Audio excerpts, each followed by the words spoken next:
चांद पर उतरने के बाद भारत एक और इतिहास रचने की बेहद करीब है। सूर्य मिशन पर निकला भारतीय अंतरिक्ष अनुसंधान संगठन यानी कि इसरो का आदित्य L1 शनिवार शाम 4 बजे अपनी मंजिल लैग्रेंज प्राइम पर पहुंचने के साथ अंतिम कक्षा में स्थापित हो जाएगा।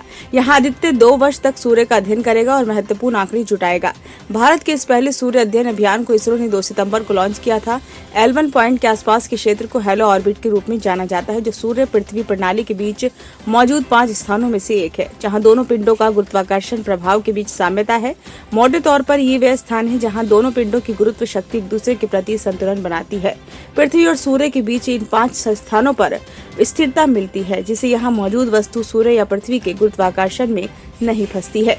L1 बिंदु पृथ्वी से लगभग 15 लाख किलोमीटर दूर है। ये पृथ्वी और सूर्य के बीच की कुल दूरी का केवल 1% है। दोनों पिंडों की कुल दूरी 14 करोड़ 96 लाख किलोमीटर है। इसरो के एक वैज्ञानिक के अनुसार हेलो ऑर्बिट सूर्य के चारों ओर पृथ्वी के घूमने के साथ साथ घूमेगा।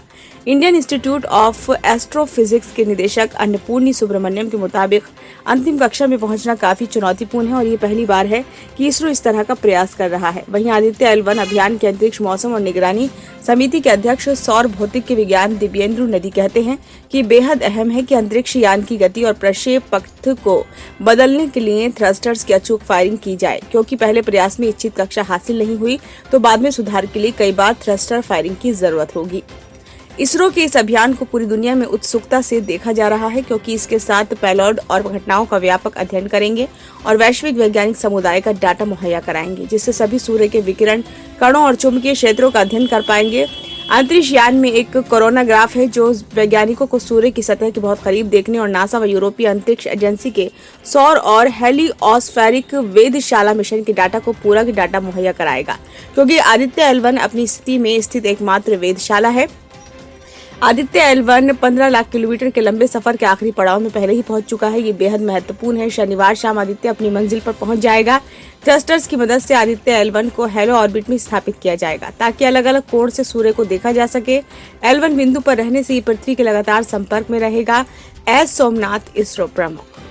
शुक्रवार को आदित्य L1 को अंतरिक्ष में सफर करते हुए 126 दिन पूरे हो गए। अपनी यात्रा शुरू करने के 16 दिन बाद यानी 18 सितंबर से आदित्य ने वैज्ञानिक डाटा एकत्र करना और सूर्य की इमेजिंग शुरू कर दी थी।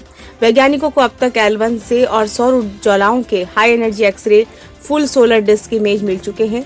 PAPA और ASPEX के सोलर विंड आयन स्पेक्ट्रोमीटर सहित 4 उपकरण फिलहाल सक्रिय हैं और अच्छी तरह से काम कर रहे हैं। हेलो ऑर्बिट में पहुंचने के बाद स्वीट पेलोड सबसे पहले सक्रिय होगा। आदित्य पर 7 वैज्ञानिक पेलोड तैनात किए गए हैं। इनमें visible emission line coronagraph, solar ultraviolet imaging telescope, solar low energy X ray spectrometer, high energy L1 orbiting X ray spectrometer शामिल हैं, जो सीधे तौर पर सूर्य को ट्रैक करें। वहीं 3 इन सीटू मापने वाले उपकरण हैं, जिनमें आदित्य सोलर पिन, particle experiment, plasma analyser package for Aditya और advanced 3 dimensional high resolution digital magnetometer शामिल हैं। भारतीय खगोल भौतिकी संस्थान के प्रोफेसर R रमेश ने बताया कि भारत का आदित्य L1 अमेरिका और यूरोप के सौर अध्ययन अभियानों से बेहतर है। खासतौर पर कोरोना के अध्ययन के लिहाज से ये काफी उन्नत है। अमेरिकी और यूरोपीय अभियान कोरोना से आने वाली धुंधली रोशनी का अध्ययन करने में सक्षम नहीं थे, क्योंकि इसके लिए खास अकल्ट डिस्क जरूरत थी, जिससे फोटोस्फेयर को अवरुद्ध किया जा सके। पहली बार आदित्य L1 मिशन के साथ ऐसी अकल्ट डिस्क लगाई गई है, जिससे कोरोना की धुंधली रोशनी का करीब से अध्ययन किया जाएगा।